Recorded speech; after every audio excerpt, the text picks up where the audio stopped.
বিভিন্নভাবে আমরা কিন্তু পর্যুদস্ত। তবে ইনশাল্লাহ এই সবগুলির বিরুদ্ধে আমরা জনগণকে অ্যাওয়ারনেস সৃষ্টি করতে হবে।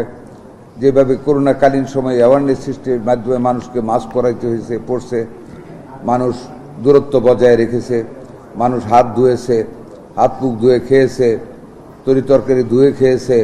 এই জিনিসগুলি কলেরার ব্যাপারে কিন্তু মারাত্মক।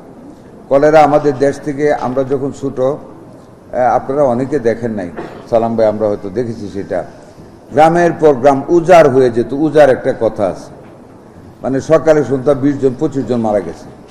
এবং আমার বাড়ির মানে 2 কিলোমিটার ভিতরে একটা গোরস্থান ছিল। একদিনে আমি তখন স্কুলে যাই, দিনের বেলা যাইতে ভয় পেত, একদিনে 21টা কবর হয়েছে।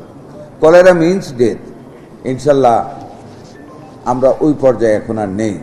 We have the treatment and our people are very much conscious about to fight against the attack of cholera.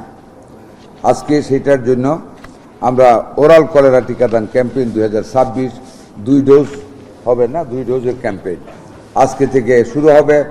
আমি আল্লাহর উপর ভরসা করে, আপনাদের শ্রমের উপর ভরসা করে, বিশ্বাস রেখে যে এই ক্যাম্পেইন আমাদের সার্থক হবে, আমি বিসমিল্লাহ বলে এই ক্যাম্পেইনের শুভ উদ্বোধন ঘোষণা করলাম। আমি সেই সাথে আমার আরেকটা মিটিং আছে, আপনারা জানেন আজকে আমাদের মহামান্য প্রেসিডেন্টেরও নির্বাচন। I have to go a bit earlier. I am extremely sorry যে আমাকে একটু আগে চলে যেতে হচ্ছে। আমি সালাম ভাইয়ের কাছে ক্ষমা চেয়ে নিচ্ছি, একটু অফিসে অনেকগুলি কাজ আছে, সেরে যেতে হবে। তা আপনাদের সবাইকে ধন্যবাদ। আল্লাহ আপনাদের দীর্ঘজীবী করুন। আল্লাহ আমাদের দেশকে সঠিক পথে পরিচালনা করার তৌফিক যেন আমাদের মাননীয় প্রধানমন্ত্রীকে দেন, সেই দোয়া আপনাদের কাছে চেয়ে আমার বক্তব্য শেষ করলাম। আল্লাহ হাফিজ। বাংলাদেশ জিন্দাবাদ।